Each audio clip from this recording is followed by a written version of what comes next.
हाय friends, मैं हूं Manav. Welcome to Movie Shuvi. दोस्तों, मैंने अभी एक मूवी देखी, ये नेटफ्लिक्स के ऊपर आई है, द फॉरगॉटन बैटल। और ये वर्ल्ड वॉर टू के टाइम के ऊपर सेटअप है और काफ़ी ज़्यादा ज़बरदस्त मुझे लगी, हाई ऑक्टेन लगी। जैसे कि इसके टाइटल के अंदर ही बैटल है, तो ऐसा मत समझना कि ये सिर्फ बैटल बैटल है तो जो बड़ी वॉर्स वगैरह हो रही होंगी, ब्रूटैलिटी होगी, एक सोल्जर वर्सेस दूसरे सोल्जर की कहानी होगी, एक दूसरे को मार काट मचा के रखी होगी। वो बहुत लिमिटेड तरीके से दिखाया गया। बट यहाँ पर जो मनोदशा होती है किसी भी वॉर को जीतने के लिए, वॉर के अंदर जाने के लिए, और उसके साथ जितने भी अलाइड लोग होते हैं उनके ऊपर क्या बीतती है, ये उसके ऊपर बेस्ड है। ये 1944 में नीदरलैंड्स के अंदर बेस्ड है, जब अलाइड फोर्सेस यानी लार्जली कैनेडियन और इंग्लिश फोर्सेस एक साथ मिल गए थे, क्योंकि उनको जो कब्ज़ा था करना था, वापस अपना कब्ज़ा लेना था यूरोप के ऊपर, क्योंकि नाजीज जो थे वो पूरा का पूरा अपना अडंबर रचा के बैठे हुए थे, पूरा कंट्रोल लेके बैठे हुए थे, और उनको एक ऐसा पोर्ट लिबरेट करना था जो कि वाटर्स को कनेक्ट करता था। अब अगर ये पोर्ट इनको मिल जाता है इंटरवेब का, तो ये काफ़ी हद तक वॉर को एंड कर देगा। ये बैटल इसीलिए इतनी ज़्यादा इंपॉर्टेंट थी। अब क्योंकि ये इतनी ज़्यादा इंपॉर्टेंट थी, इसलिए इंग्लिश फोर्सेस और कैनेडियन फोर्सेस एक साथ आ गए थे और 12,000 से ज़्यादा जाने गई थी। तो आप इमेजिन कर सकते हैं कि इसका स्केल कितना बड़ा होगा, कितने सारे सोल्जर्स तो इसके अंदर लड़े हुए होंगे कि 12,000 तो मर गए। और वो सब चाहते थे कि जितना भी पोर्शन ऑफ यूरोप है जो नाजीज के अंडर के कंट्रोल के अंदर है वो हट जाए। अब दोस्तों, इसके अंदर जिस तरीके से वॉर दिखाई गई है वो काफ़ी ज़्यादा रियल है और काफ़ी एंड तक आती है वॉर। उससे पहले तक आपको सारा सामा बांधा जाता है कि ये वॉर क्यों इंपॉर्टेंट है, कौन कौन इसके अंदर लड़ रहा है, क्या ह्यूमन इमोशंस होती हैं इसके पीछे।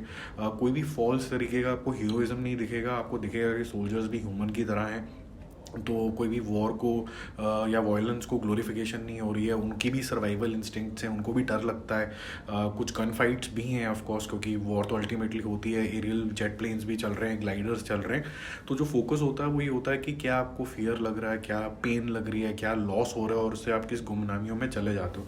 बहरहाल स्टोरी का नरेशन भी काफ़ी अच्छा है, क्योंकि यहाँ पर आपको इंग्लिश, कैनेडियन और साथ ही साथ में जर्मन लैंग्वेज एक साथ बोली भी लोग दिख जाएंगे। तो 3 अलग अलग कल्चर्स आपको दिखेंगे और काफ़ी कन्फ्लिक्ट आपको दिखेगा, क्योंकि इसके अंदर 3 लोग हैं जो अपना अपना पक्ष रखते हैं when they are fighting against the German, specifically the Nazis. तो एक डच बॉय होगा मैनेनस, जो काफ़ी तरीके से इन्फ्लुएंस करने की कोशिश कर रहा होता है अपने विचार कि मैं क्यों लड़ूं।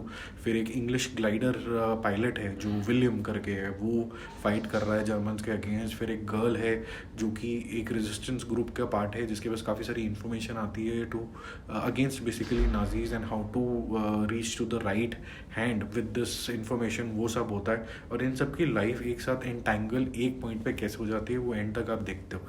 So everything is happening basically for freedom and freedom for certain part of the Europe. तो आपको काफ़ी मज़ा आता है, आप इंगेज हो जाते हो। ऐसी स्टोरी आपने शायद सुनी नहीं होगी। और साथ ही साथ में ये गुमनामियों में ये स्टोरी बहुत ज़्यादा जो है खो गई थी, इसलिए इसको द फॉरगॉटन बैटल बोलते हैं। हालांकि बहुत ज़्यादा इंपॉर्टेंट था, क्योंकि जब ये लिबरेट हो गया था पोर्शन एंथरेप का, तो उसमें जो पोर्ट फ्री होने से काफ़ी फ्री फ्लोइंग हो गया था मामला, जिसके अंदर से सोल्जर्स जा पाए थे और नाजीज पे अटैक कर पाए थे, यूरोपियन सोल्जर्स और स्पेसिफिकली कैनेडियन सोल्जर्स। तो काफ़ी आवन थोड़ा आसान हो गया था। तो काफ़ी मज़ेदार है। तो इसके अंदर डच, जर्मन, इंग्लिश लैंग्वेज, आपको तीनों लैंग्वेजेस सुनने को मिलेंगी, जो कि एक अनदर एक्साइटिंग पार्ट। आपको हिंदी में ये नहीं दिखेगी। 1.5 घंटे के आसपास की मूवी है जो आपको नेटफ्लिक्स पे देखने को मिल जाएगी। इंटरेस्टिंग है, देखो, कुछ अलग तरीके की वॉर मूवी है, सिर्फ वॉर वाले सीन नहीं है इसके अंदर, आपको कुछ इंटेंसिटी और भी ज़्यादा दिखने वाली है। तो मेरी तरफ से इसका मूवी शूवी स्कोर रहेगा A।